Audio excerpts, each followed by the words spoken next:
เป็นชาวพุทธหยุดทำซึ่งกรรมชั่วเร่งสร้างตัวแต่กรรมดีมีกุศลมุ่งทำใจให้สะอาดปราดมองมน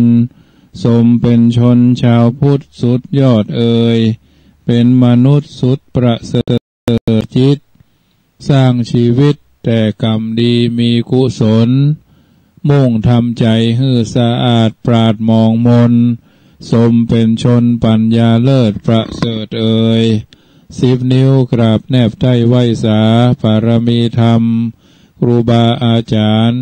พระมหาเถรานุเถระท่านเจ้าคณะพระสังฆาธิการทุกรูปทุกตนขอความสุขความสวัสดีในธรรมะแห่งองค์สมเด็จพระสัมมาสัมพุทธเจ้าจงมีแก่บรรดาศรัทธาสาธุชนท่านผู้ฟังทุกท่านที่มีโอกาสเปิดเครื่องรับฟังรายการเสียงธรรมก่อนรับตาตั้งสถานีวิทยุ FM 104.50 เมกะเฮิรตซ์วิทยุเพื่อพระพุทธศาสนาแห่งสมาพันธ์พระพุทธศาสนาส่งสัญญาณจากวัดจังกำตำบลมะกอกอำเภอป่าซางจังหวัดลำพูนสู่วัดฝ่ายหินเป็นแม่ข่ายรายการเสียงธรรมก่อนรับตาทุกๆคืนวันอังคารในแต่ละสัปดาห์รายการนี้นำเสนอโดยอัตมาภาพพระมหาประสิทธมาภินันโทเจ้าอาวาสวัดจังกำตำบลมะกอกอำเภอป่าซางจังหวัดลำพูนได้รับเมตตากรุณานุเคราะห์สงเคราะห์จากผู้อำนวยการสถานีวิทยุขึ้น 104.50 วัดฝ่ายหินท่านพระครูโอวิสุขมุวิสุวัตรเป็นต้นเป็นประธานได้ถวายเวลาให้ธรรมาภาพได้น้อมนำเอารายการธรรมะส่วนหนึ่งมาประคับประคองฉลองศรัทธาเพิ่มพูนบุญญาราศีส่วนแห่งธรรมะสวนานิสงฆ์ญาติโยมสาธุชนได้ยินได้ฟังแล้วก็จะได้น้อมนำเอาไปเป็นข้อเตือนจิตสกิจใจดำเนินวิถีชีวิตคือถูกต้องท่องแท้ในการที่เฮาท่านทั้งหลายจะได้ดำเนินชีวิตมีกรอบมีกติกาอยู่ในกฎอยู่ในระเบียบที่บัณฑิตนักปราชญ์ท่านผู้รู้ได้กล่าวเอาไว้เพราะฉะนั้นทำคำสอนทุกๆคืนวันอังคารเวลา20:00 นถึง4:00 นโดยประมาณรายการนี้ก็จะมาพบกับญาติโยมดังเช่นทุกๆครั้งถ้าปฏิศาสนกิจอันใดญาติโยมท่านสาธุชนท่านผู้ฟังทั้งหลายเอาดำเนินชีวิตผ่านมาในช่วงปีใหม่วันนี้ก็จุจอดรอดถึงตึงตันยังตนตัวของเฮาท่านทั้งหลายว่าเป็นวันที่15 วันแล้วน้ำธรรมคำสอนคติธรรมคำกรอนสารธรรมนำชีวิตท่านทั้งหลายก็คงจะได้ทำหน้าที่ของความเป็นผู้รู้เป็นผู้ตื่นเป็นผู้เบิกบานการเป็นมาลำดับมีคำกล่าวเป็นพุทธภาษิตเอาไว้ว่าสุขาสังคสะสามัคคีความพร้อมเพรียงแห่งหมู่นำความสุขมาฮือความพร้อมเพรียงแห่งหมู่นำสุขมาฮือนั้นนำสุขมาฮืออย่างใดท่านสาธุชนก็ตั้งใจฟังตั้งใจนำไปประพฤติปฏิบัติเพื่อให้เฮาท่านทั้งหลายได้รู้ได้เข้าใจ และก็นำไปเป็นประทีปธรรมนำชีวิตเป็นลำดับไปคำพาลีกล่าวเอาไว้ว่าสุขาสังคสะสามัคคีความพร้อมเพรียงแห่งหมู่คณะนำความสุขมาฮื้ออันนี้คือพุทธดำรัสตรัสไว้เมื่อ 2,500 ปีที่ผ่านมาซึ่งเป็นความจริงมาทุกยุคทุกสมัยและจะได้ต่อไปแถมเมินนานเท่านานเท่าชีวิตเฮาท่านทั้งหลายจะมดเป็นจูบเป็นรุ่นไปอันว่าความสามัคคีเฮาถือกันว่าเป็นบ่อเกิดแห่งความสำเร็จของการงานที่ทำทุกอย่างว่าจะเป็นงานนั้นว่างานนั้นจะเป็นงานยากงานง่ายว่าจะเป็นงานของคนดีหรือของคนชั่วพร้อมเพียงเรียงหน้า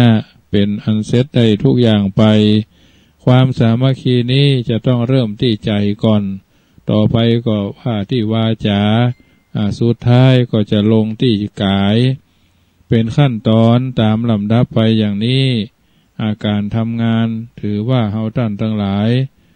ได้ทำงานได้ทำหน้าที่ของตัวตนของแต่ละคนแต่ละท่านคือถูกต้องท่องแท้งานก็คือหน้าที่ที่เขารับผิดชอบ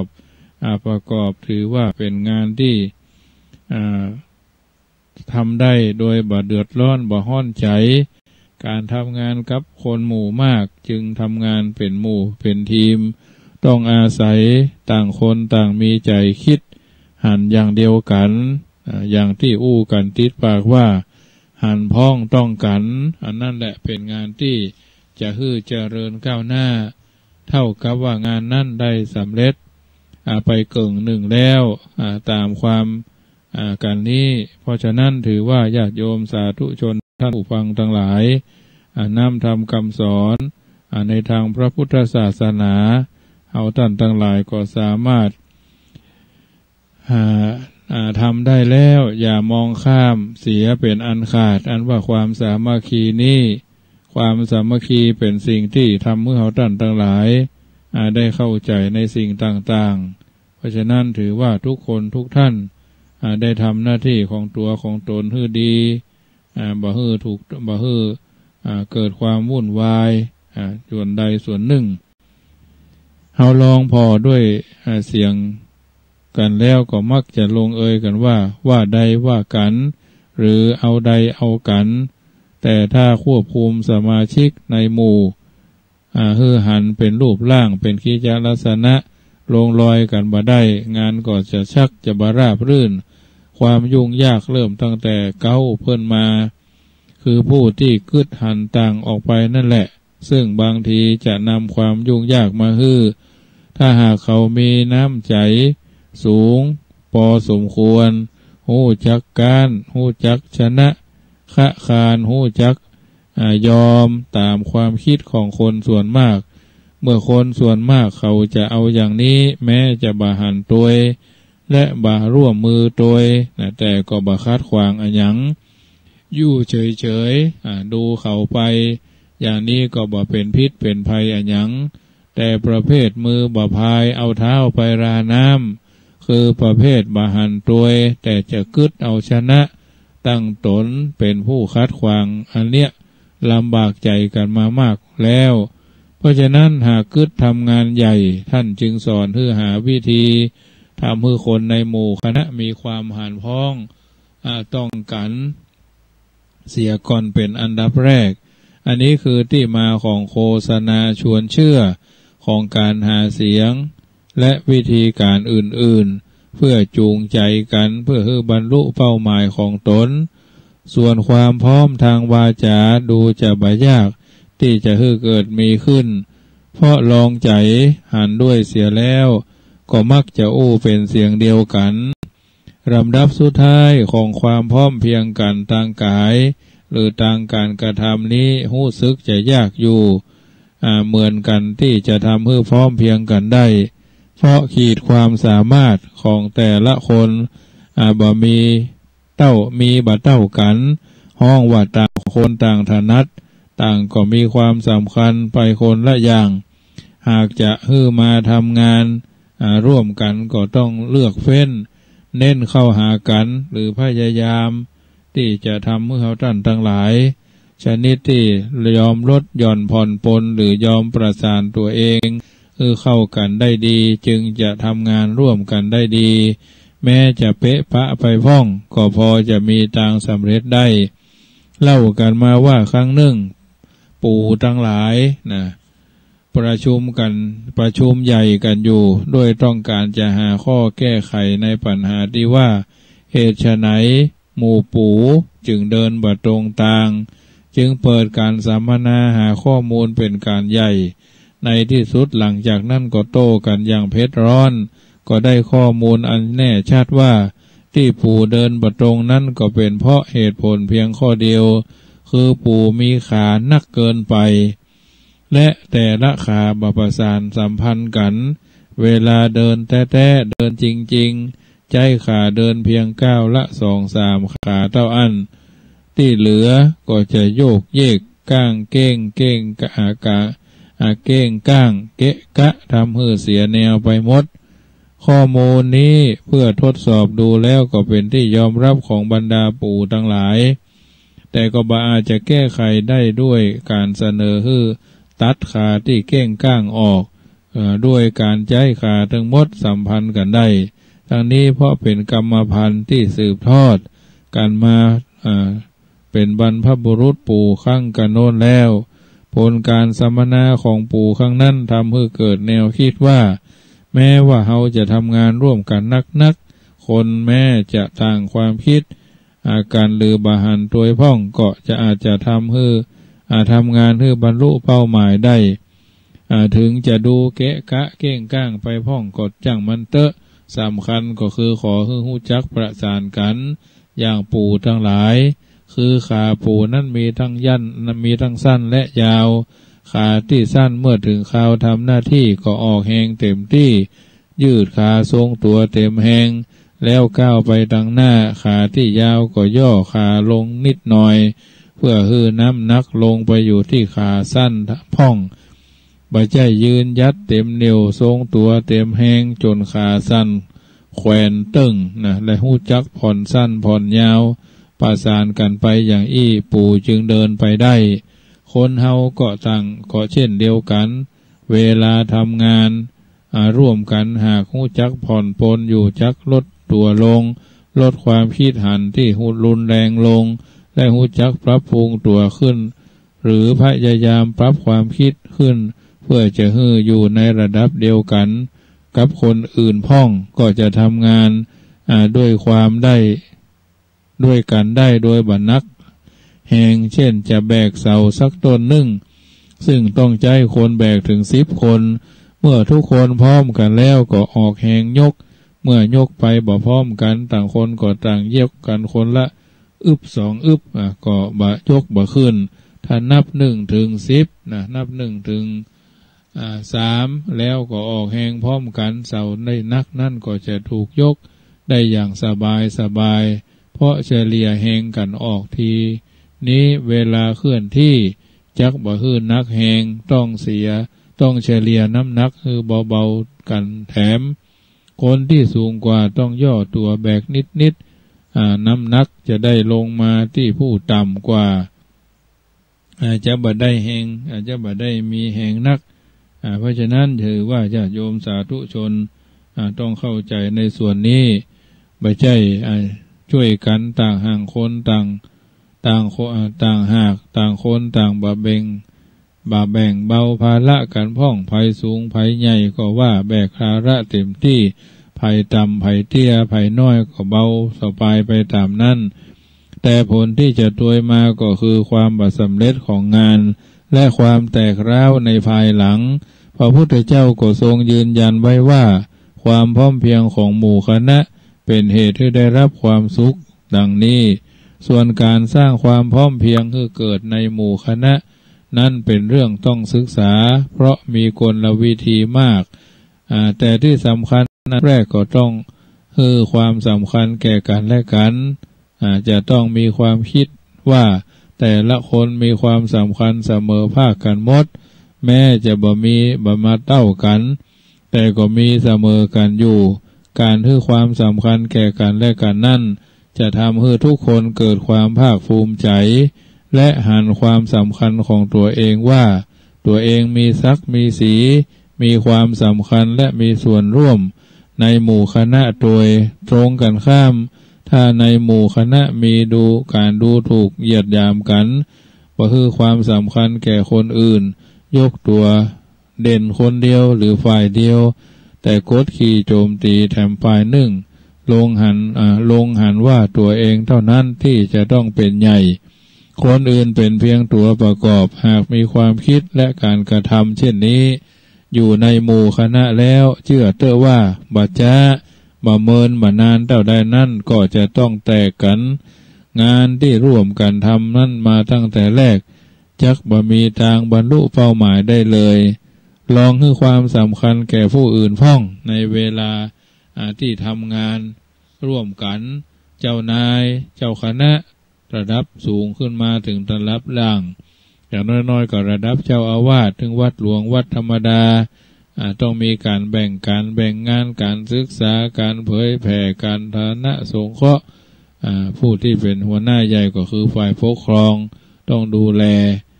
ช่วยกันอนุเคราะห์สงเคราะห์เกื้อกูลบ่ลักกินก่อนบ่ซ่อนกินลูนอันนี้เป็นเรื่องที่ไผก็บ่อยากจะต่ำต้อยทุกคนอยากมีศักดิ์มีสีมีความสามารถในคือปรากฏในหมู่คณะโดยกันทั้งนั้นแหละเพราะฉะนั้นอันนี้เป็นการที่เกิดความสามัคคีประการต่อมาธรรมชาติได้สร้างตาเอาไว้ญาติโยมคือพอตัวเก่ามองต้นเพื่อให้ได้หันสิ่งรอบตัวเพื่อให้เป็นประโยชน์แก่เจ้าของตาเองและได้สร้างไว้เป็นกู้เพื่อให้เกิดความสมดุลเที่ยงธรรมในการพอคือบ่ให้เอ็นไปในทางเกลียดจนเกินไปหรือเอียงมาทางฮักจนเกินไปทั้งบ่ให้พอในแง่ดีจนเกินเหตุแม้จะหันแง่เสียอยู่ทนโทษหรือพอในแง่ร้ายจนหมดรูปทั้งที่หันแง่ดีอยู่เต็มตาธรรมชาติสร้างตาไว้เป็นคู่และตั้งอยู่ในระดับเสมอกันเพื่อเกิดความเที่ยงตรงและเที่ยงธรรมในการพอเพราะฉะนั้นปกติมนุษย์เรามักจะใจตา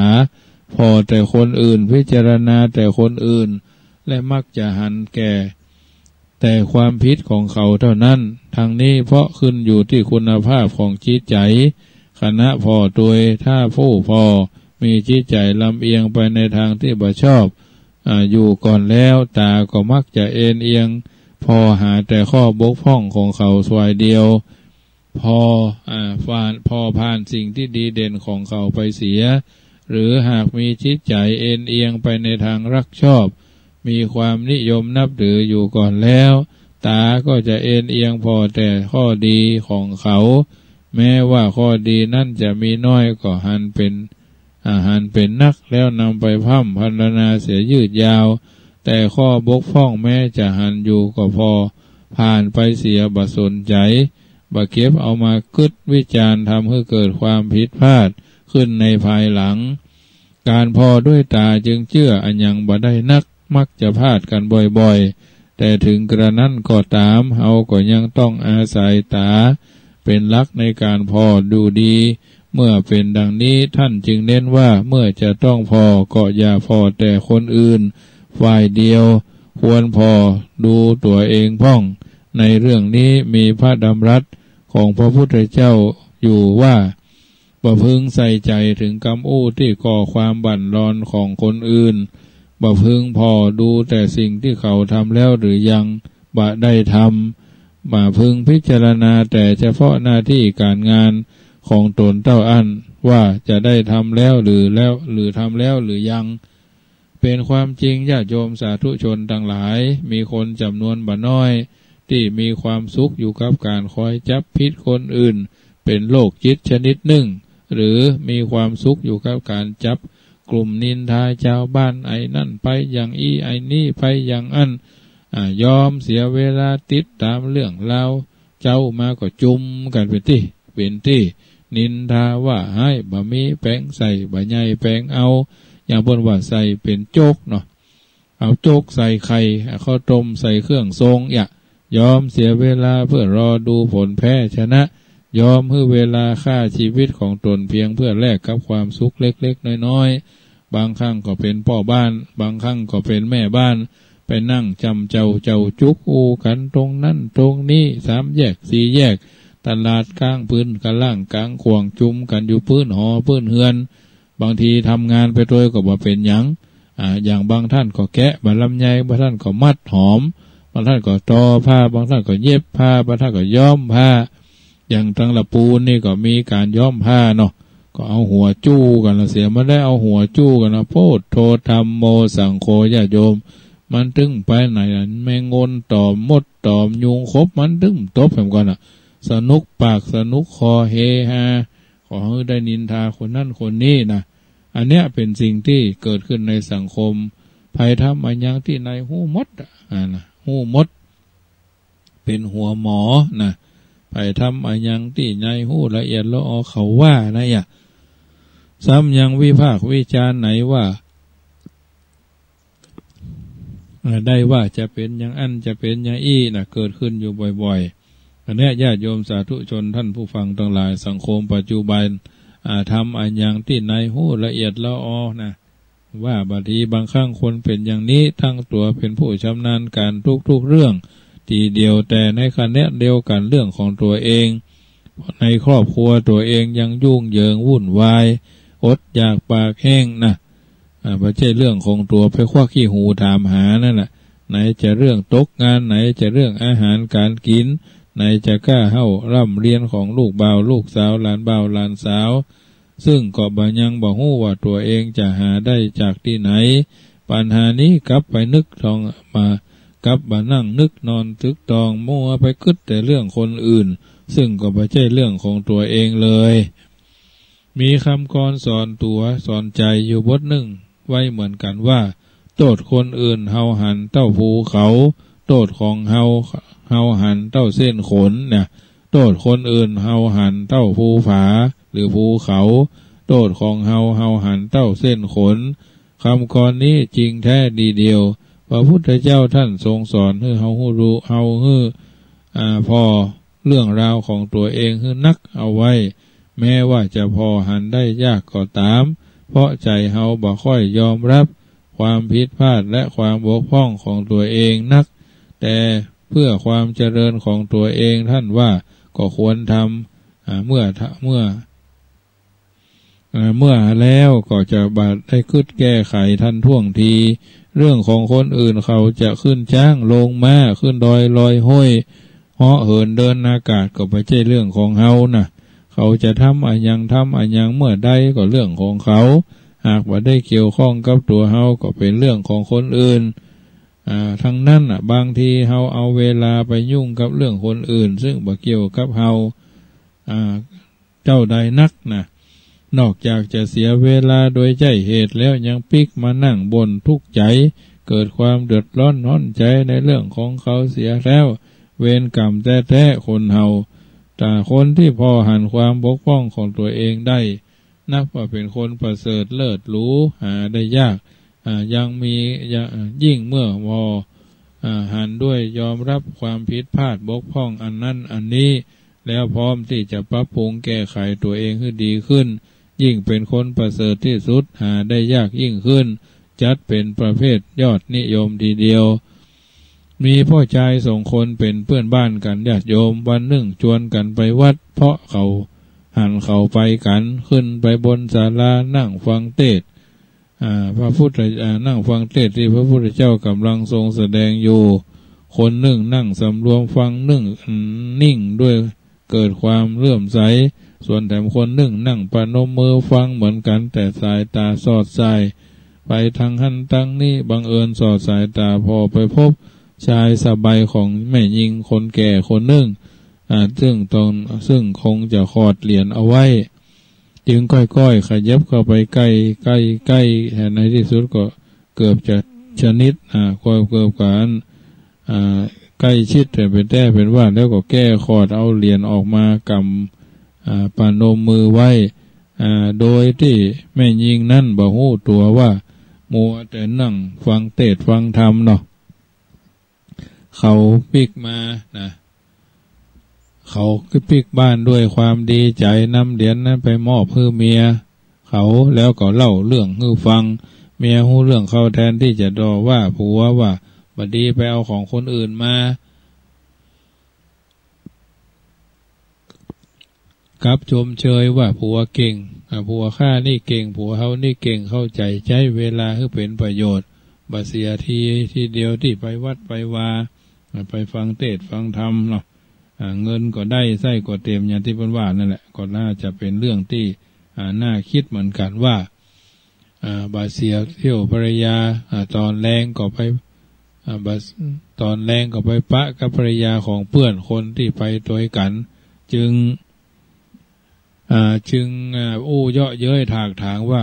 เป็นได้ผัวเธอไปวัดฟังเทศน์มาดูท่าจะอิ่มบุญก้าจึงบ่ได้อันอย่างติดไม้ติดมือมาผัวฉันนี่เขาฉลาดออกไปฟังเทศน์ด้วยแขมเงินมีติดไม้ติดมือเป็นก้ากับเข้าได้โดยโง่อย่างผัวเธอคงอดตายนางก็บ่ได้ต่อปากต่อคำนับมาเล่าให้สามีฟังสามีก็ได้แต่นั่งยิ้มบอกว่าอันยังวันหนึ่งพลิกไปแถมทูลเรื่องที่เกิดขึ้นให้พระพุทธเจ้าฟังพุทธเจ้าจึงตรัสว่าผู้ใดเป็นคนโง่เป็นคนพาลแต่ก็หู้ตัวว่าเป็นคนพาลเป็นคนโง่ผู้นั้นยังจะพอเป็นคนฉลาดได้ส่วนผู้ใดเป็นคนโง่เป็นคนพาลแต่สำคัญตัวเป็นคนฉลาดผู้นั้นแหละเรียกได้ว่าเป็นคนโง่แต่เพราะจะบ่ยอมเสียนเฮียนหูฮับหูอันอย่างจากไผโดยคิดว่าตัวเองฉลาดพอตัวแล้วเขาจึงเป็นคนโง่ตลอดชาติเพราะฉะนั้นสาธุจริงแท้พระพุทธเจ้าข้าอันเนี้ยญาติโยมสาธุชนท่านผู้ฟังทั้งหลายมองต่างคนต่างมองต่างมุมต่างหันนั้นต่างคนต่างหันต่างคนต่างหูต่างคนต่างเข้าใจนะเพราะฉะนั้นทุกคนที่ต้องการเสพสุขที่ยังต้องการเสพสุขในโลกนี้อยู่ดูเหมือนว่าจะยังปรารถนาความเป็นเศรษฐีมั่งมีสมบัติด้วยกันทั้งนั้นเพราะทรัพย์สมบัติเป็นบ่อเกิดแห่งความสุขทางโลกีทุกชนิดบรรดามีในโลกภัยมีทรัพย์สมบัตินักก็จะมักจะได้ทุกสิ่งทุกอย่างตามสมปรารถนาอย่างอวัยวะร่างกายหรือแม้แต่หัวใจคนเฮานี่ก็เหมือนกันว่าจะซื้อกันได้อย่างใดด้วยเงินด้วยทองนอกจากจะเป็นคนมีเงินมีทองอย่างเป็นที่นิยมนับถือคนทั่วไปเพราะจะจะอันอย่างก็มีคนเชื่อถือเกรงขามเป็นส่วนใหญ่นะเพราะฉะนั้นการที่ทุกคนปรารถนาทรัพย์สมบัติเพื่อเป็นเศรษฐีหรือเพียงเป็นคนที่มีเงินมีทองพอใช้จ่ายจึงเป็นสิ่งที่บ่น่าตำหนิเพราะเป็นสิทธิอันชอบธรรมของทุกคนแต่ความปรารถนานี้ได้สำเร็จทุกคนได้สำเร็จทุกคนไม่เพราะลำพังเพียงแต่ปรารถนาเท่านั้นทรัพย์สมบัติก็จะเกิดมีมาสนองความปรารถนาก็หาไม่คนที่เขาเป็นเศรษฐีมีทรัพย์สมบัติเขาก็มีเคล็ดของเขาอยู่จะมีอย่างใดลองอ่านดูเรื่องนี้ว่ามีพ่อชายคนหนึ่งเคยบวชมาแล้วมีนิสัยชอบหูชอบศึกษาค้นคว้านับเข้าในประเภทคนฉลาดได้คนหนึ่งและยังเป็นคนที่เก่งจาเก่งได้ทุกเรื่องแต่ว่าเป็นคนมีฐานะไม่ค่อยดีนะมีกินมีใจไปวันหนึ่งก็กึศตีหันว่าจะต้องไปหาท่านกำนันเฮียนหู้ความเป็นเศรษฐีจากกำนันเหียแล้วเพราะกำนันเป็นคนร่ำรวยเนาะร่ำรวยในหมู่บ้านระดับตำบลเนาะจึงกึศหาหนทางที่จะหาเข้าไปหาท่านกำนันเฮียนหู้ความเป็นเศรษฐีจากกำนันแล้วเพราะกำนันเป็นคนที่รวยที่สุดในตำบลกึศเสร็จแล้วก็ไปหากำนันทันทีฝ่ายท่านกำนันหันเขามาสมัครเรียนวิชาเศรษฐีด้วยก็ยินดีรับไว้ด้วยหันหน่วยก้านของเขาพอไปได้ทั้งกำจาก็ดูจะเป็นคนใช้ได้อยู่แต่ตกลงกันว่าวิชานี้อาจจะบรรจบง่ายๆต้องเรียนกันมาเมินน้อยคือเขาหู้ อยู่กินในบ้านเลยช่วยทำการบ้านโดยบ่ต้องรับค่าจ้างเขารับข้อเสนอบ่มีข้อแม้นะญาติโยมสาธุชนทั้งหลายอันนี้ก็ถือว่าเป็นเรื่องที่เอาท่านทั้งหลายต้องคิดต้องพิจารณาว่ามันเป็นจะได้ในนิทานเรื่องนี้นะเพราะฉะนั้นคนที่เป็นเศรษฐีเขามีจริตอัธยาศัยอย่างใดผู้ชายคนนั้นมีนิสัยชอบศึกษาค้นคว้านับเข้าในประเภทคนฉลาดคนหนึ่งและยังเป็นคนอู้เก่งได้ทุกเรื่องแหลมตัวแต่ว่าคนฐานะบ่ค่อยดีพอมีพอกินไปวันๆต่ออันคิดว่าจะต้องไปหาความรู้ความสามารถเมื่อตกลงกันเรียบร้อยกับท่านกำนันอู้จากันซักซ้อมความเข้าใจเขารับข้อเสนอโดยบ่มีข้อแม้ตกลงกันเรียบร้อยเขาก็ถามกำนันว่าจะให้เขาเริ่มเฮียนได้เมื่อใดกำนันก็บอกว่าเฮียนกันวันนี้เลยเพราะเป็นวันพฤหัสบดีอันเป็นวันครูอยู่แล้วเขาดีใจนักจึงอู้กับท่านกำนันอยู่ถูกต้องถูกคอโลกแรงท่านกำนันก็ทำให้คนจัดอาหารมาขึ้นโต๊ะส่วนมากก็อาหารดีๆทั้งนั้นและมีหลายอย่างตัวเขาถามกำนันว่าจะเลี้ยงไผจึงจัดอาหารมามากมายอย่างนี้กำนันก็ตอบว่าเลี้ยงเฮานั่นแหละวันนี้ต้องเลี้ยงต้อนรับลูกศิษย์เสียน้อยเขาก็คิดว่าเป็นคนเป็นเศรษฐีนั้นจะต้องเลี้ยงด้วยอาหารดีๆโต๊ะใหญ่ๆอย่างพอถึงเวลากำนันก็ให้เขานั่งโต๊ะประจำแล้วก็บอกให้ตาลได้นะบอกให้ตาลได้แล้วเขาก็เริ่มลงมือตักเข้าใส่จานแล้วก็เอื้อมมือไปหยิบขวดเหล้ายี่ห้อดีจักรินดื่มกำนันก็จับมือเขาไว้พางอู้ว่าเราชอบเหล้ามากหรือเขาก็ตอบว่าพองโปรดทีเดียวครับเนี่ยคำนั้นก็ถามว่าเหล้านี้ถ้าบ่ได้กินจะตายก็เขาก็ตอบว่าบ่ตายครับกำนันลุกต่อไปบ่ได้กินก็บ่ตายก็แสดงว่าเหล้าบ่จำเป็นต่อร่างกายใช่ก็เขาก็ตอบว่าใช่ครับและเมื่อกินเหล้าแล้วเมาก็เมาครับเมาแล้วคุมสติบ่ได้เอะอะโวยวายเหมือนคนบ้าคนใบ้ใช่ไหม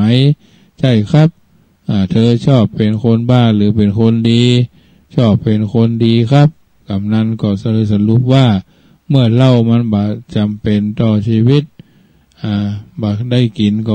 บ่กินก็บ่ตายแต่กินเหล้าแล้วเมาทำให้เหมือนคนบ้าก็อย่าไปกินมันทำเลยนะว่าแล้วก็ให้คนยกขวดเหล้าไปเก็บเสียเขาก็พอตัวอย่างตาละห้อยนักนึกเสียดายคืนน้ำลายอึกอักก็ว่าจะเป็นไปได้กำนันถามเขาเรื่อยๆในสิ่งที่บ่จำเป็นต่อชีวิตบ่ได้กินบ่ได้ตายถึงบ่ได้กินแต่บ่ก็บ่ตายยกเอาไว้เก็บไว้เฉพาะที่จำเป็นต่อชีวิตร่างกายของคนเฮาท่านทั้งหลายคือร่างกายต้องการแท้ๆคือเข้ากับเข้าเพียง 4-5 จานแล้วว่าอาหารเหล่านั้นเป็นจำเป็นต่อชีวิตอย่างใดเมื่อบ่กินร่างกายก็จะอยู่บ่ได้นะแม้แต่มันก็มีนักเฮา2 คนกินกันหมดก็เขาก็ตอบว่าแต่บ่หมดครับถ้าบ่หมดมันเหลือจะเสียก็เสียครับกำนันสรุปแถมถ้าเสียอย่างนี้ก็เอาไว้กินสัก 2-3 อย่างก็พอเอาของแห้งๆเก็บไว้ก่อนมันบ่บูดมันบ่เสียแล้วก็สั่งให้เก็บแถมและลงมือรับประทานอาหารกันก่อนกินอาหารกันเสร็จเรียบร้อยกำนันก็ชวนเขาอู้ต่อเขาก็ถามว่าเมื่อใดจะให้เรียนวิชาสักเตื้อที่พ่อกำนันสอนนะที่พ่อกำนันสอนทีนี้พ่อกำนันก็อู้ว่าได้สอนเธอมาแล้วเป็นลำดับอาหารก็กินแล้วอันยังก็ทำแล้วกำนันก็ชวนว่าเขาถามว่าเมื่อใดจะเรียนวิชาที่ว่าสักเตื้อกำนันก็ตอบว่าเธอมา เรียนมาแล้วตั้งแต่อยู่ที่โต๊ะอาหารนั่นแหละคนเฮาจะเป็นเศรษฐีได้นั้นเขาก็ต้องเริ่มที่ทำงานการได้ด้านการกินเสียก่อนถ้ากินบ่ได้ก็บ่เป็นเศรษฐีได้ก็เป็นเศรษฐีได้ยากเท่านั้นเขาก็เข้าใจทันทีพร้อมกับเสริมว่าคนเฮาส่วนมากนั่นทุกกันก็เพราะว่าบ่กินบ่ฮู้จักกินก่อนเพราะว่ากินบ่จ้างบ่ฮู้จักกินบ่เลือกเวลาบ่เลือกว่าจำเป็นบ่จำเป็นใจก็ครับ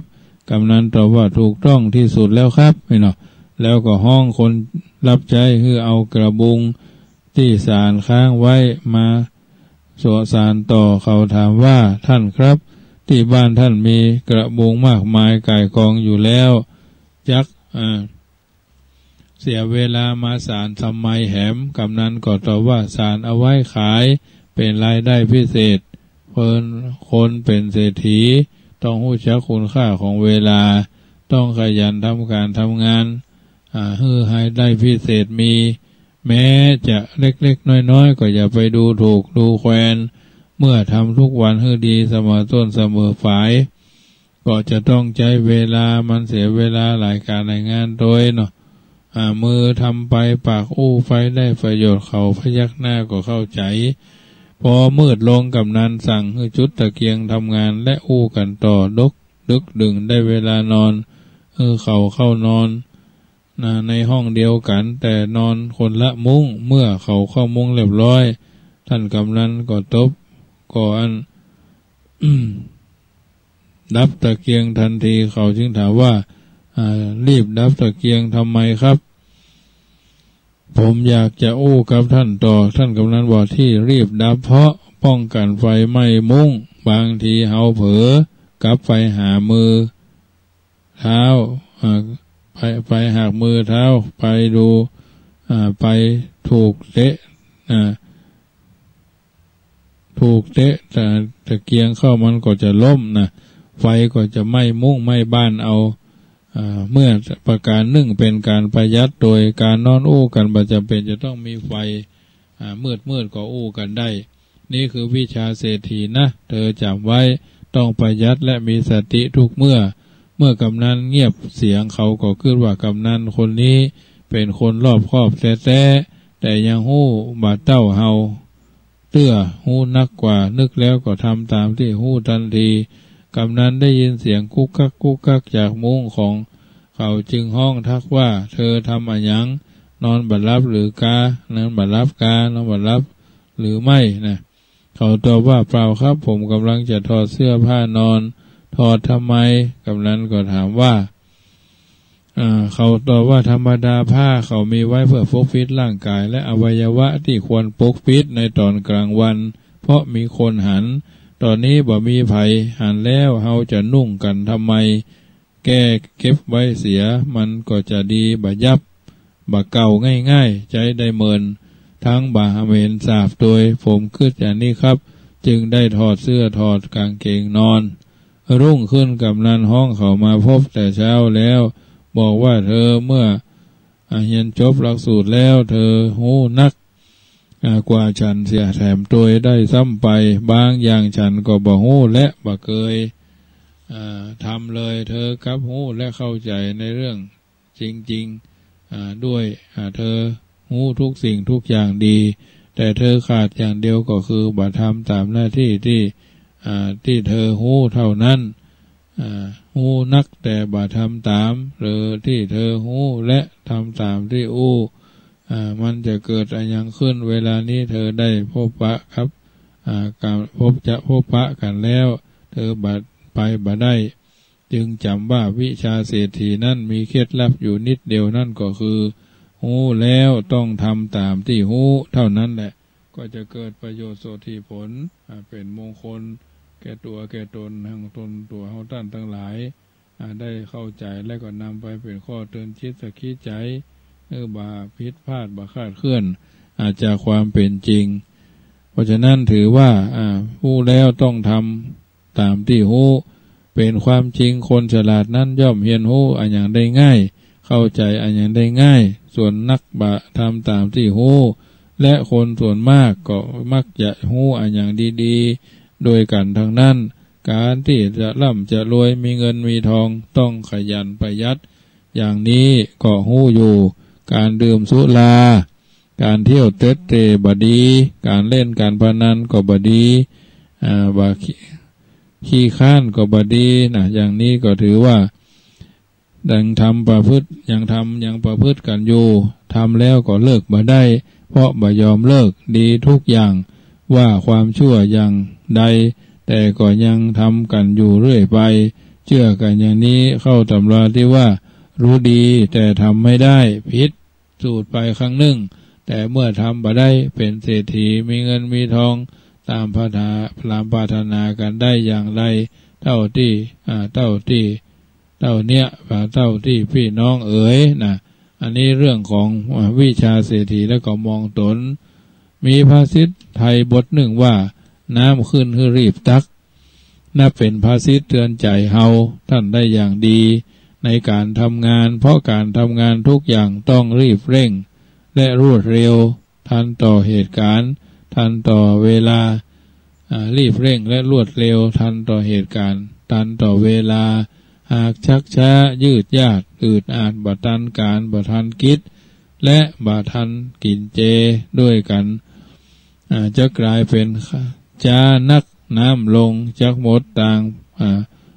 ไปเลยนะจ้านักน้ำลงจักหมดหนต่างไปได้เลยด้วยเหตุที่ว่าเนี่ยน้ำจะขึ้นมาฮือตักน้ำกินน้ำใจ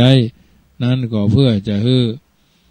เพียงชั่วคู่ชั่วยามเท่านั้นอย่างดีก็เพียงข้ามวันข้ามคืนบ่เมินบ่นานจึงถ้าหากต้องการน้ำไว้กินไว้ใจแต่บ่ได้บ่ต้องไปตักไกลๆก็ให้รีบทำตัวทำก็รีบตักมาขึ้นมาถึงกระไดบ้านแล้วก็คืนจ้าจะบ่ทันน้ำลงต้องเสียเวลาในการเสาะหาบน้ำติ้วน้ำก่อนน้ำเพราะฉะนั้นซึ่งก็บ่แน่ว่าน้ำจะขึ้นมาได้ตักตามที่กล่าวหรือไม่คนที่เสียโอกาสบ่รีบตักน้ำมาเสียทีแรกไปรอตักน้ำขึ้นงวดใหม่จะได้รับความผิดหวังและความเก้อเขินในการที่จะทำให้ตัวตนอยู่ในมหาสมาคมใหญ่นักเรื่องนี้อยู่ที่การตัดสินใจเป็นข้อสำคัญคนเฮาทุกคนย่อมจะมีโอกาสดีมีช่องทางที่จะดีหรือข้อเสนอที่ดีมาให้เลือกด้วยกันทั้งนั้นแต่ว่าเมื่อบ่มีการตัดสินใจดีๆมัวแต่ลังเลมันกลัวหั่นกลัวนี่ประเภทที่ว่านะขี้ใส่น้ำก็กลัวจระเข้ขี้ใส่บกก็กลัวเสือล่าตำล่าป้อมหูจะทำอย่างแล้วอันนี้เป็นเรื่องที่น่าคิดญาติโยมโอกาสช่องทางหรือข้อเสนอแนะที่มีนั้นก็เลยผ่านไปอย่างน่าเสียดายเพราะโอกาสเป็นต้นดังกล่าวนั้นแม้จะเป็นโอกาสดีแต่ก็บ่ได้รอการตัดสินใจของทุกคนเมื่อคนเฮาไปรีบฉวยโอกาสบ่รีบฉวยโอกาสไว้ตอนที่มันก็ผ่านที่ผ่านมันผ่านมามันก็ผ่านไปธรรมดาของมันเพราะฉะนั้นญาติโยมท่านสาธุชนท่านผู้ฟังทั้งหลายต้องอย่าปล่อยเวลาให้ผ่านพ้นไปบ่ได้วันคืนล่วงไปบัดนี้เราทำมาอย่างอยู่สมเด็จพระสัมมาสัมพุทธเจ้าตรัสไว้ว่าคะโนโวมาอุปจคาแปลเป็นความแผ่ไทยได้ว่าท่านทั้งหลายอย่าให้เวลาทุกขณะผ่านไปเสียบ่ได้หรืออย่าปล่อยให้เวลาเสียบ่ได้ดังนี้นะนั่นแหละแสดงว่าพระองค์ทรงหันความสำคัญของขณะเวลาที่ผ่านเข้ามาในวิถีชีวิตของแต่ละคนพร้อมทั้งทรงย้ำว่าคณะเฮามีคณะเฮานั้นเวลาผ่านไปเฉยๆโดยบ่ต้องเกิดประโยชน์โดยบ่เกิดประโยชน์เพราะว่าบ่ใช่คณะเวลาจะผ่านไปเปล่าเท่านั้นประโยชน์จึงจะพึงได้พึงถึงชีวิตและอายุการของคนนั้นก็ผ่านไปได้การตัดสินใจเมื่อมีโอกาสมีช่องทางจะทำอย่างใด ได้โดยรวดเร็วถูกต้องแม่นยำนับเป็นประโยชน์มากคนที่ได้รับความสำเร็จในชีวิตส่วนมากมักจะเริ่มต้นด้วยการตัดสินใจที่ดีคาดอนาคตไว้ให้ดีแม่นยำแล้วตัดสินใจดำเนินทันทีโดยบ่ต้องโดยบ่ไล่ลังเลเพราะทุกเสี้ยววินาทีนั้นเป็นความได้ความเสียเป็นความตายความเป็นได้เหมือนกันหากตัดสินใจจ้าอยู่ปล่อยให้เสียเวลานาทีสำคัญไปอาจจะพลาดหากจะเป็นประโยชน์ใหญ่ได้พระสิทธัตถราชกุมารทรงเพียบพร้อมด้วยสมบัติอเนกประการก็ได้เสวยพระสุขต่างๆป่าหนึ่งว่าเทพยดาผู้สูงศักดิ์บนสวรรค์บนสวงสวรรค์ยามเมื่อพระองค์ทรงดำริหาทางที่จะพ้นกองทุกข์เพื่อให้พ้นทุกข์เปลืองทุกข์เรื่องแรกก็คือสังสารวัฏของมนุษย์สยชาติได้ทรงพิษได้ทรงกึศหาทางออกจากพระบรมมหาราชวังในทางที่เหมาะสมอยู่วันหนึ่งคณะที่ทรงสำราญพระอิริยาบถอยู่ที่พระอุทยานหลวงได้สอดพระเนตรเห็นว่าพระมเหสีพิมพามีพระประสูติการแล้วเป็นพระโอรสเสียตัวคราวนี้น่าจะทำให้พระองค์ทรงเสด็จไปโลดแล่นอยู่สู่วังหลวงเพื่อรับขวัญพระมเหสีพระโอรสพระองค์ทรงกับเป่งอุทานขึ้นมาทันทีว่าลาหุรังชาตังลาหุรังชาตังราหุรังชาตังมีบ่วงเสียแล้วหนอมีบ่วงเสียแล้วหนอเลยตัดสินใจพระทัยเด็ดขาดในขณะที่ว่านั่นหากว่าเขาจะไปพบกันชาติหน้าพระมเหสีและพระโอรสความฮักในฐานะเป็นพระบิดาผูกมัดใจก็ดินบรรลุความคิดที่จะมุ่งทำให้ฝ่ายเดียวหาทางรับทุกข์ได้คงจะใจคงพ้นทุกข์นั้นก็คงจะบ่สำเร็จอย่างกันนั้นเลยเนาะเราต้องรีบไปเสียแต่วันนี้และเดี๋ยวนี้โอกาสเวลาที่จะได้พบผ่านกับพระโอรสยังมีตัดสินพระทัยแล้วก็เสด็จออกจากวังหลวงในคืนนั้นทรงทิ้งราชสมบัติทั้งปวงไว้เบื้องหน้าไว้เบื้องหน้าไว้เบื้องหลังเบื้องหน้าบำเพ็ญเพียรอยู่6 ปีก็ได้ทรงพบทางแห่งความสุขแท้งานของพระองค์นั่นก็ถือว่าเป็นงานที่เจ้าโลกคือการเคารพนับถือขนานนามพระพุทธองค์เอาไว้อย่างที่เราท่านทั้งหลายได้ทราบว่าสมเด็จพระสัมมาสัมพุทธเจ้าอันนี้คือการตัดสินพระทัยที่เด็ดเดี่ยวและแน่นอนของพระศาสดาเอกของโลกการตัดสินพระทัยของพระองค์ทันทีในขณะที่ได้ฟังข่าวดังนั้นก็เป็นเสี้ยววินาทีของพระพุทธองค์ที่ได้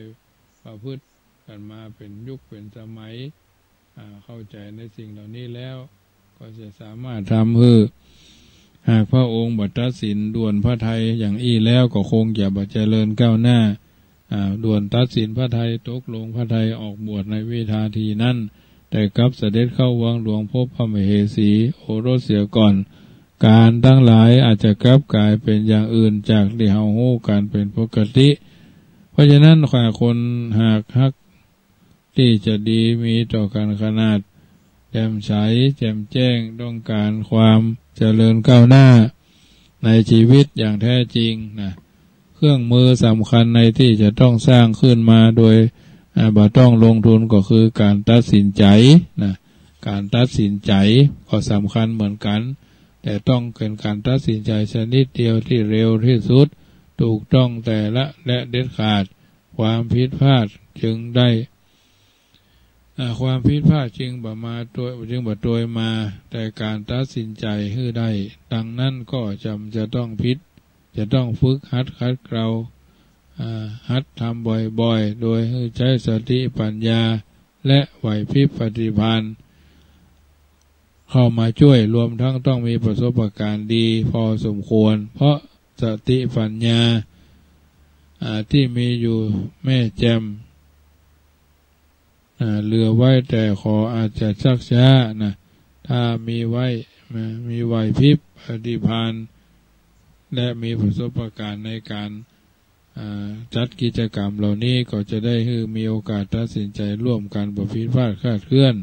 จากความเป็นจริงในวาระช่วงนั้นและการตัดสินใจตามที่เขาตั้งตลาดปรารถนาอุจาทักทายนะเขาตั้งตลาดได้ปราศจากโลคาพยาธิคิดเป็นสุขตื่นเป็นสุขแม้จะทำกิจการอันใดเด็ดขาดก็มักจะผิดพลาดและมักจะบ่ถูกต้องดังนั้นจึงสมควรที่เขาท่านทั้งหลายจำเป็นจะต้องเข้าใจในสิ่งต่างๆเหล่านี้น้ำธรรมคำสอนเป็นสิ่งที่ทุกคนปรารถนาแล้วก็คือใครคือมันมีใครคือมันเกิดขึ้นในสังคมว่าสิ่งต่างๆที่ทำแล้วปฏิบัติแล้วเป็นส่วนใดก็จะสามารถประคับประคองตนตัวเข้าในหลักการหลักเกณฑ์หลักแหล่งหลักธรรมดังนั้นองค์ประกอบที่สำคัญของการตัดสินใจทุกอย่างก็คือความรู้ปฏิภาณประสบการณ์เป็นต้นญาติโยมสาธุชนท่านผู้ฟังทั้งหลายโดยมากก็เขาจะได้ยินคำว่าวาสนาบารมีนะวาสนาบารมีเนี่ยที่ยอมรับกันโดยทั่วไปว่าใครมีแล้วเป็นคนสมบูรณ์พูนสุขโดยลาภยศสรรเสริญและหน้าที่คนที่มีวาสนาบารมีดีจะเป็นที่นับหน้าถือตาของบุคคลทุกชั้นแม้หากจะมีผู้ปองร้ายมีคนอิจฉาริษยาหรือมีคนคิดทำลายอำนาจมีคนอิจฉาหรือมีคนคิดล้มอำนาจวาสนาโดยการทำดีทำเด่นแข่งขันมักก็จะสู้บ่ได้การภัยตัวเองจึงมีคำพังเพยที่อยู่กันทิศฝากว่าแข่งเหือแข่งแพพอแข่งได้แข่งบุญแข่งวาสนาแข่งกันยากนะแข่งเหือแข่งพาย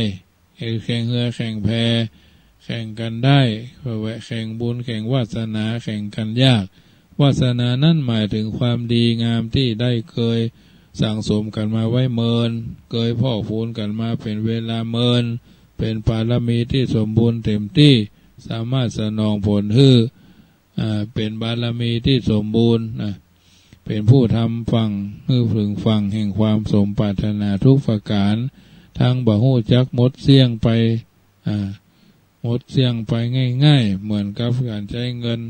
มันใช้เงินใช้ทองตัวคนที่มีวาสนาบารมีแม้จะอยู่ในป่าช้าแม้จะเกิดในสลัมครอบครัวที่ยากจนข้นแค้นเมื่อได้สร้างวาสนาบารมีต่อแถมก็จะทำให้เขามีความเป็นอยู่ก้อยรุ่งเรืองขึ้นตามลำดับเหมือนเขาเปิดไฟหรือฉายไฟมันก็จะมีแจ้งนักแจ้งกลางแจ้งน้อยนะจนกระทั่งอยู่ในขั้นแนวหน้าของคนต่างหลาย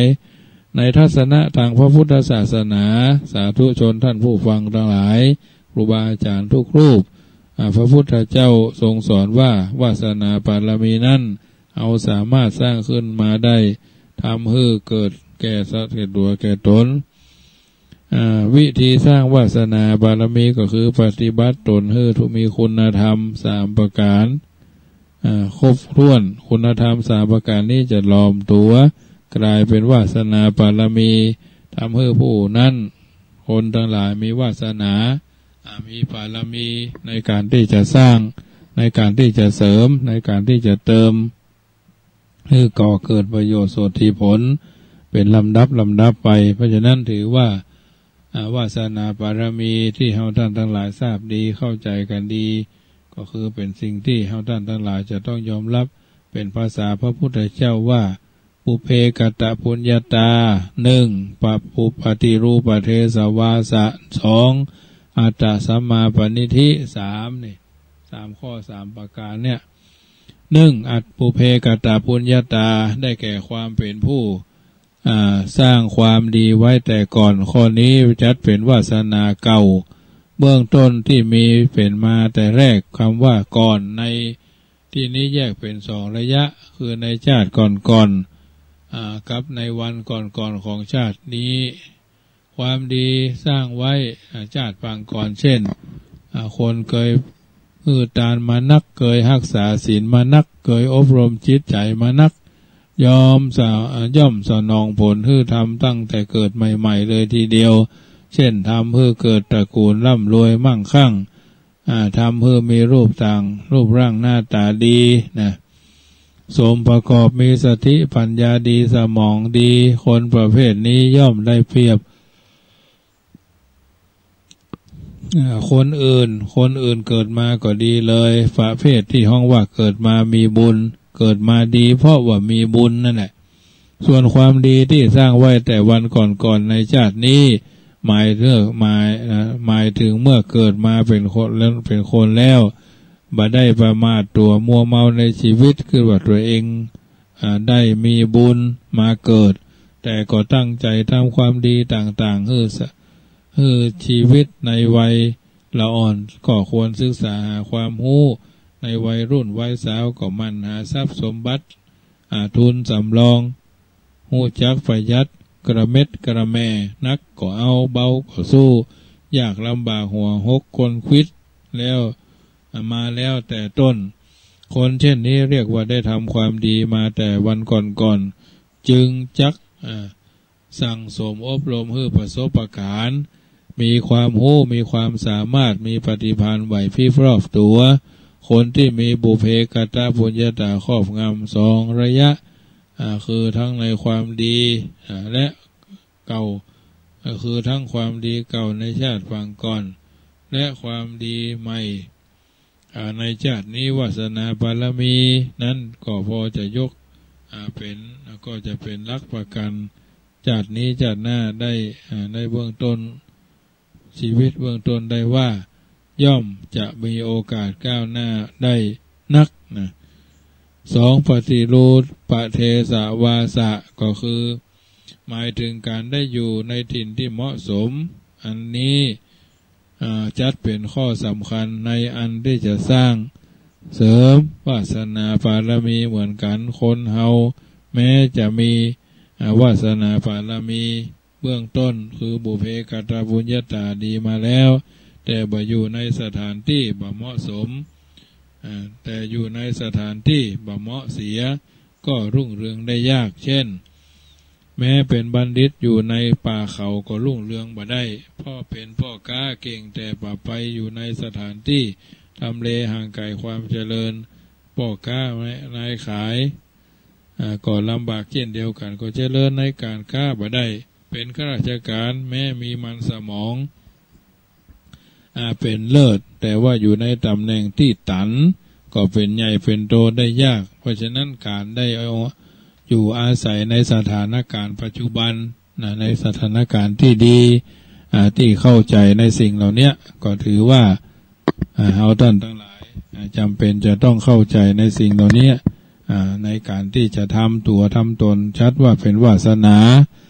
บารมีขั้นต้นที่ทุกคนต้องสร้างให้มันมีข้อสุดท้ายก็คืออัตตสัมมาปณิธิตั้งตนชอบประกอบด้วยเหตุด้วยผลในการที่จะทำตัวทำตนให้เป็นคนที่มีความรู้มีความสามารถตั้งตนไว้ชอบแล้วหมายถึงการตั้งตัววางตัวไว้ในทางที่ชอบข้อนี้ได้แก่การประพฤติตัวปฏิบัติตัวดีหมายถึงคนดีที่มีความรู้ความสามารถในการที่จะทำให้เอาท่านทั้งหลายได้เข้าใจในสิ่งต่างๆเหล่านี้ได้อย่างนั้นเพราะคนเฮาแม้วาสนาเก่าทำไว้เพียงใดจิตใจก็จะอยู่ฝ่ายนั้นอยู่เป็นประจำอยู่แล้ว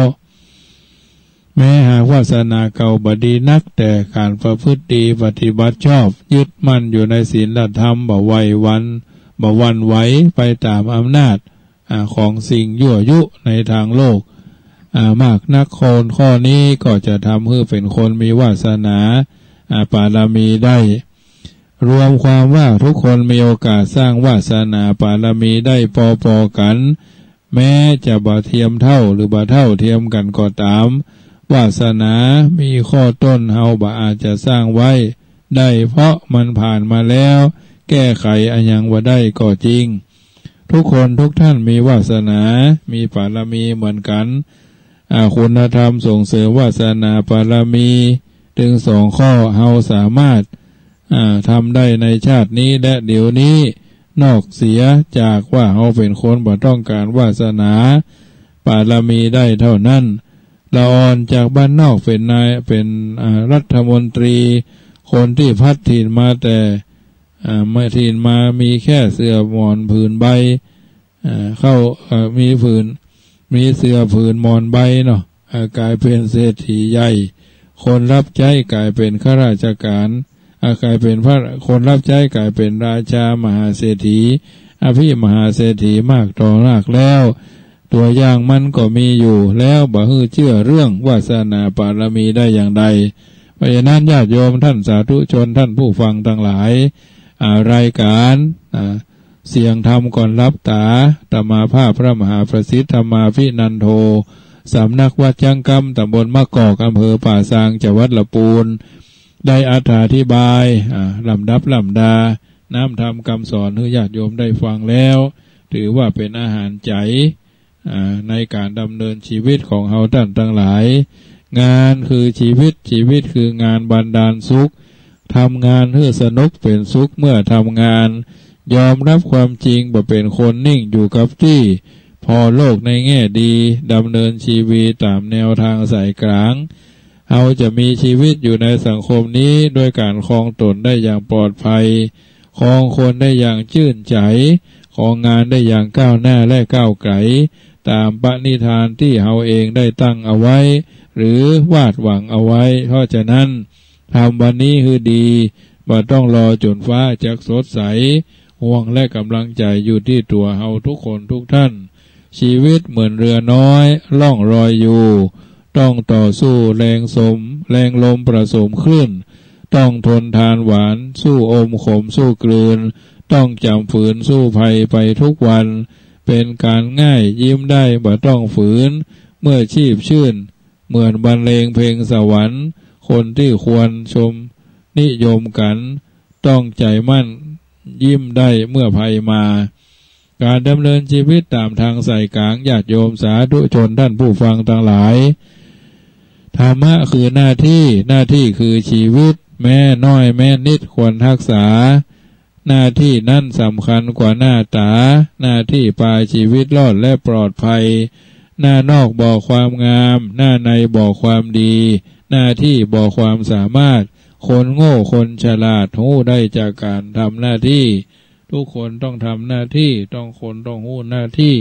ทุกคนต้องมีหน้าที่ในการที่จะดำเนินตัวตน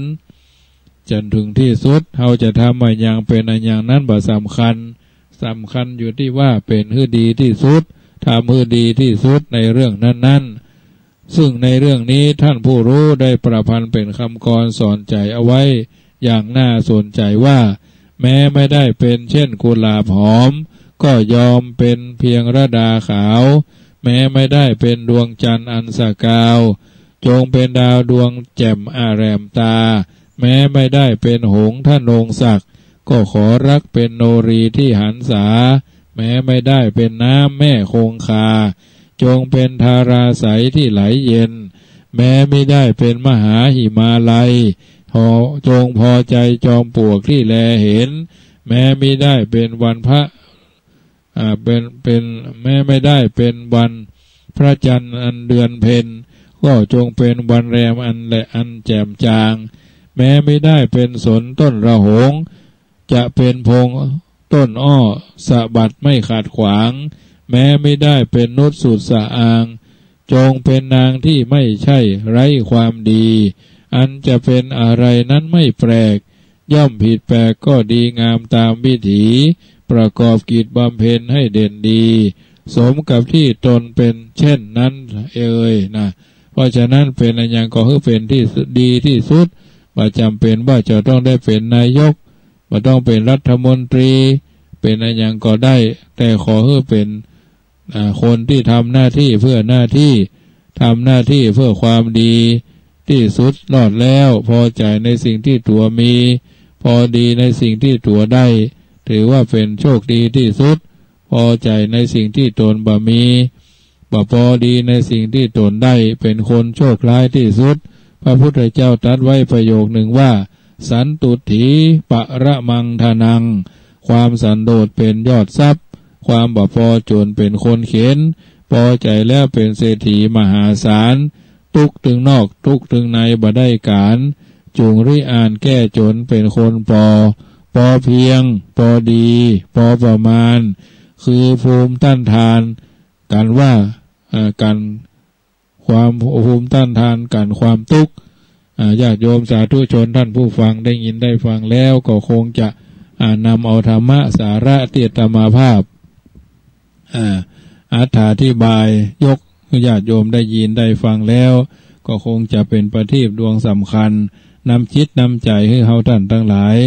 ได้นำไปพินิจพิจารณาหูเต้าเอาไว้กันหูตันเอาไว้แก้แย่แล้วแก้บาตันรายการเสียงธรรมก่อนรับตาก็มาถึงช่วงสุดท้ายก่อนจะนำรายการจะท่านไปเหลือเวลาแต่ง15 นาทีสาธุชนอยู่ทางใดทางหนึ่งฟังแล้วเข้าใจแล้วก็นำไปเป็นข้อเตือนจิตสกิจใจอันใดอันหนึ่งก็โทรเข้ามาเช็คสัญญาณได้เนอะที่0861875325จะโยมสาธุชนได้ฟังแล้วก็อาจจะเป็นอาหารใจส่วนหนึ่งนำไปเป็นประทีปธรรมนำชีวิตอย่างที่เป็นว่าประทีปเป็นเครื่องมือส่องเดินทางของคนเดินทางในเวลาเมื่อคืนธรรมะเป็นคนเครื่องมือส่องเดินทางถึงเมื่อวันถึงเมื่อคืนเพราะฉะนั้นถือว่าเฮาท่านทั้งหลายได้ทำหน้าที่ของตัวตนให้ถูกต้องท่องแท้แล้วก็จะได้เป็นอาหารใจอาหารกายพร้อมๆกันไปอาหารใจทำให้ใจเข้มแข็งอาหารกายก็ทำให้กายร่างกายแข็งแรงแข็งแกร่งปราศจากโรคาพยาธิมาเบียดเบียนรายการเสียงธรรมก่อนรับตาทุกๆคืนวันอังคาร20:30 ถึง 4 ทุ่มพระมหาประสิทธธรรมาภินันโทรูปนี้ได้รับเมตตาเวลาก็จะได้น้อมนำเอาธรรมะมามาจากอธิบายให้ญาติโยมได้ฟังแล้วอย่าฟังได้โทรศัพท์เช็คสัญญาณกันก็ได้ที่0861875325 บางทีบางครั้งก็เมินไหนปะกันเตื้อหนึ่งเนาะบางรูปบางตนเพิ่นชัดรายการถึงวันก็อาจจะชินหูเนาะสำหรับอาตมาภาพนี้ทุกๆวันอังคาร7 วันก็ปะกัน1 เตื้อเพราะฉะนั้นแต่ก่อนนี้ออกรายการวิทยุขึ้น96โดยบัดเดียวเพิ่นปรับปรุงเปลี่ยนแปลงผังใหม่รายการธรรมะช่วงเจ้าตี45ถึงตี4:55นั้นบ่มีละงดไปญาติโยมบางคนเพิ่นเป็นผู้จานแม่จานเพิ่นก็บ่ได้ทำหน้าที่เพราะเพิ่นปรับปรุงเปลี่ยนแปลงผังให้มันดีขึ้นพระเจ้าประสงค์และญาติโยมรุ่นเก่าๆก็เพิ่นฮ้องว่าเอาขึ้นหิ้งนะเอาขึ้นหิ้งกันไปหมดของเป็นของโบราณไปเนาะจะโบราณโบราณก็ว่าเป็นอย่างญาติโยมก็ถือว่าน้ำทำคำสอนในทางพระพุทธศาสนาหูเต้าเอาไว้กันหูตันเอาไว้แก้ปรับปรุงเปลี่ยนแปลงเพราะเราเป็นพระพุทธเอาเป็นผู้รู้เป็นผู้ตื่นเป็นผู้เบิกบานปั๊บรู้จักปลดปลงปลดปล่อยแล้วก็ปล่อยวางนึกถึงทำเพลงของคุณจักรพันธ์อาครบุรีหรือคุณก็ว่าต้องมีสักวันเนี่ยเป็นน้ำทำคำสอนและน้ำเรียงเสียงปากของผู้ฮู้ได้กล่าวเอาไว้ก็ตั้งเอามาเป็นข้อเตือนจิตสกิจใจทำตัวตนให้เข้าใจในสิ่งเหล่านี้ได้เพราะฉะนั้นรายการเสียงธรรมนำสุขเป็นส่วนหนึ่งที่เป็นอาหารใจให้ญาติโยมได้ยินได้ฟังแล้วก็นำไปเป็นข้อเตือนจิตสกิจใจได้ตลอดเวลาวัดจังกรรมจะได้ประชาสัมพันธ์ข่าวสารงานบุญเนอะวันที่25 มีนาถึงวันที่10 เมษาเจิญร่วมทำบุญเป็นเจ้าภาพบวชเนนภาคฤดูร้อนเนนจำนวน30 รูปละ 1,000 บาทพระเจ้าประสงค์จำนวน20 รูปละ 2,000 บาทจะเป็นเจ้าภาพภัตตาหารเจ้ามื้อละ 1,500 15 วันเป็นเจ้าภาพภัตตาหารเพลมื้อละ 2,500 ทุกรูปทุกตนครูบาอาจารย์ผู้อยู่ปฏิบัติหน้าที่ก็ทำเป็นฉันด้วยกันได้เป็นเจ้าภาพน้ำปานะทั้งวันน้ำดื่มน้ำบาดาลก็ได้นะน้ำเปล่าเนาะเจ้าภาพทั้งวันก็ 1,500 บาทนอกนั้นก็แล้วแต่เจตนาบวชภาคฤดูร้อนรุ่นที่10รุ่นที่15ขอ ของวัดได้จัดมาทุกๆปีบางคนบางท่านมีลูกมีหลานมีลูกมีเต้ามีหลานมีเหลนอายุ21 22 23 24 25 26 27 29ในบางทีบางครั้งมันเป็นอายุที่ว่าคาบเกี่ยวเนาะคาบลูกคาบดอกเนาะญาติโยมก็ต้องระวังเนื้อพามาบวชเหีย13579ที่อายุลงท้ายก็พึงระวังอาตมาภาพบ่ได้ไปบังคับบ่ได้ไปขู่เข็นเสนอเพื่อให้พิจารณาบางทีบางครั้งก็เส้นผมบางภูเขาญาติโยมตามีหน้าพอหน้าบาหันเนาะเอาก็ต้องยอมรับและทำงานก็เงินงานทอดผ้าป่าซื้อที่ดินเป็นที่เลี้ยงน้องควายมีบุญน้องควายบุญลุ่งซึ่งได้ไถ่ชีวิตไปเมื่อยกแรกวันที่20ธันวาน้องมีบุญยกที่2จะได้ไถ่น้องบุญลุ่งซึ่งมีลูกโดยเนาะเป็นควายของจังหวัดเป็นควายที่เป็นไปเชาะหามาจากจังหวัดอุทัยธานีนะอุทัยธานีจะเลี้ยงที่วัดในระยะโยมดูแลเอาใจใส่คนกว่าชีวิตนั้นจะหาไม่เนาะเมื่อยังมีชีวิตกินได้ไปได้ท่วงได้ก็ช่วยกันไปสัตว์มีคุณแก่แผ่นดินทำไร่ไถนาแม้กระทั่งนายจันหนวดเขี้ยวเนาะจังหวัดสิงห์บุรีเพื่อนยังขี่ควายไปสู้กับข้าศึกจนได้ถึงแก่ชีวิตไปในที่สุดก็เป็นที่เข้าใจกันว่าจังหวัดสิงห์บุรีอุทัยธานีเนาะสุพรรณบุรีกาญจนบุรีน่ะเป็นจังหวัดที่มีควายงามนะที่วัดแจ้งกำนี่ก็มี2ตัวญาติโยมสาธุชนมีโอกาสก็ร่วมทำบุญทอดผ้าป่ากันในวันที่13 เมษายนเนื้อที่ก็ 4,500 ตารางเมตรตารางเมตรละ200 บาท4,500 ตารางเมตรตารางเมตรละ200 บาทกึดจะได้ค่อยใจถึงแปลงใจเติงก็ทำบุญทางธนาคารก็ได้ที่ธนาคารกรุงไทยโลตัสป่าซางละปูนเนาะหมายเลขบัญชีก็79800021894เป็นเบอร์ธนาคารกองทุนเลี้ยงควายควายนี่มันมาหาเองเนอะญาติโยมบ่ได้ไปเสาะหามันมาหาเอง2เตื้อครั้งที่1ก็15ธันวาครั้งที่2ก็17ธันวาก็เลยตัดสินใจซื้อไว้ไถ่ไว้เพื่อจะได้เป็นตัวกรณีศึกษาญาติโยมก็มาช่วยกันเป็นแท้เป็นว่า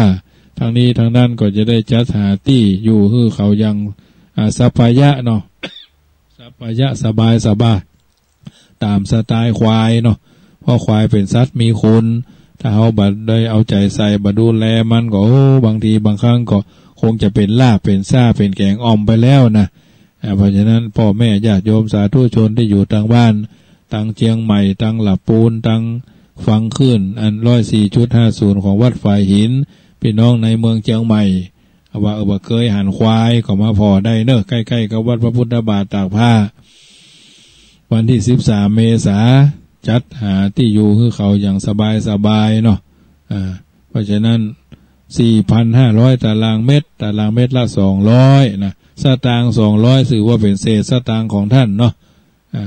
คนโดยเพื่อนก็พอสตางค์200เหมือน10 บาท20 บาทนะญาติโยมแต่ทั้งนี้ทั้งนั้นก็ญาติโยมก็ร่วมกับบุญกันได้บุญใดกุศลใดอันจะเป็นไปด้วยชอบประกอบด้วยมโนสุจริตอันบ่ผิดบ่เพี้ยนกับบุญนั่นกุศลนั่นจุงกับกายเป็นตบะเดชะเป็นภรวะปัจจัยเป็นอุปนิสัยนำส่งคุ้มครองให้ท่านทั้งหลายอยู่เย็นเป็นสุขกันทั่วหน้าทุกคนทุกท่านได้เกิดมามีบุญอยู่อย่างมีคุณจะไปก็มีทุนเนาะญาติโยมสาธุชนทั้งหลายเอาท่านทั้งหลายแต่ละวันมาค่ำยามคืนตั้งแต่เจ้ามืดมาถึงมาค่ำยามคืนจะรับจะนอนเอาพยายามพิจารณาเนอะว่าสัพเพสังขาราอนิจจาบัดเที่ยงสัพเพสังขาราทุกขาเป็นทุกข์สัพเพธัมมาอนัตตาติทุกสิ่งทุกอย่างเป็นธรรมชาติเพราะเอาท่านทั้งหลายหนีบพ้นอันอย่างก็คือว่าสัตว์ในโลกาเกิดมาบ่อแคล้วสังขารแก่แล้วมันตึงบ่ไหวเปลี่ยนไปเตื้อนิดชีวิตจิตใจเนื้อตัวคิงใบพอในเหี่ยวด้านจักเนี่ยการยังการลวงการบ้านเป็นที่ลำคาญเมื่อยล้าปวดหัวปวดตัวฟางตาสะมองสั่งจ้าสันเตื้อเหมือนบ้าป่าลา เอาของไว้ปุ้นจนเตียวเสาะหาว่าเมื่อตะวาเอามาไว้นี่มนุษย์คนเฮาเป็นเอาอย่างอี้จะลามีมาจวบปบ40ลืมหน้า50ไข้ครบทบผู้ฆ่าหลงลืมเป็นอย่างอี้แต้ไผบ่ต้องฝืนมาหนึ่งนางเป็นไปอย่างอี้อะนิจจากรรมนำมาก่อนกี้มันหากติดมาบีบคั้นอันว่าสังขารธรรมชาตินั้นมีในตัวหั่นเนอนายหนุ่มแกก็ลุไปตะไปพุไปจนตายเปรียบเหมือนตุงใจบนกลางเชือกห้อยถูกแทดถูกฝนลมปัดเตื้อน้อยปุดหล่นลงดินย่อยยับหนุ่มแก่ตั้งหลายภัยเปียภัยเปียภัยเปียที่พับดับท่าสี่เสียงมดไปสัตว์โลกเฮานี้ย่อมสุดวิสัยมันจักเป็นไปตามกรรมขีดเส้นมีหมอมียาวิเศษบ่เล่นสุดเนี่ยสุดจักเยียวยาและไทยปางเมื่อเป็นคนทำบุญเอาไว้ก็เพื่อจะได้ผลดีจิตใจนั้นสดใสผ่องสีทำแต่ความดีละชั่วได้ชั่วและดีเป็นเหมือนเตียนใต้ติดตามตัวไปบ่ห่างเถิงตัวเฮาตายมะลายม้วยมั่งยังมีสิ่งอันความดีเหลือฝากเอาไว้ในโลกโลกีว่าเฮายังมีดีไว้อวดอ้างจักไปสวรรค์ก็ควรสรรสร้างหนทางไปบนชั้นฟ้าฟังทำความดีอย่ารีรอจ้าเวลาบ่ท่าเฮานาอายุคนนั้นมันสั้นแต่หนาบ่หู้เวลาวันตายเน้อเจ้าทำบุญกุศลรอผลอย่ารอฮื้อเท่าหนุ่มสาวคิงเราได้พร้อมขอโทษเอาไว้สาน้อมนบขอปงข้าวก้อมซอใหญ่ที่เอาไว้หลอนบ่ถูกใจก็ขออภัยยอมยับเสียเต้าอี้ก่อนและนายเหยญาติโยมสาธุชนท่านผู้ฟังทั้งหลายรายการเสียงธรรมก่อนรับตามาถึงช่วงสุดท้ายประจำวันพฤหัสบดีนี้ญาติโยมได้ยินได้ฟังแล้วก็ขอเป็นตัพพะเดชะเป็นภรวะพระใจเป็นอุปนิสัยนำทรงคุ้มครองปกป้องให้ญาติโยมสาธุชนอยู่ทางบ้านรับเป็นสุขตื่นเป็นสุขกันทั่วหน้าเหมือนดังพุทธบัญหารที่กล่าวว่าพุทโธบังซ้ายธัมโมบังขวาสังโฆบังกายาอะระหังบังเกสาอะระหังพุทโธนะโมพุทธายะท้ายที่สุดนี้รายการเสียงธรรมก่อนรับตาอาตมาภาพพระมหาประสิทธิ์ธรรมาภินันโทวัดจ้างกัมตำบลบะกอกอำเภอป่าซางจังหวัดลำพูนจะขอนำรายการจากท่านไปก่อนพบปะกันใหม่วันอังคารหน้าท้ายที่สุดนี้ขอเจริญพรอนุโมทนา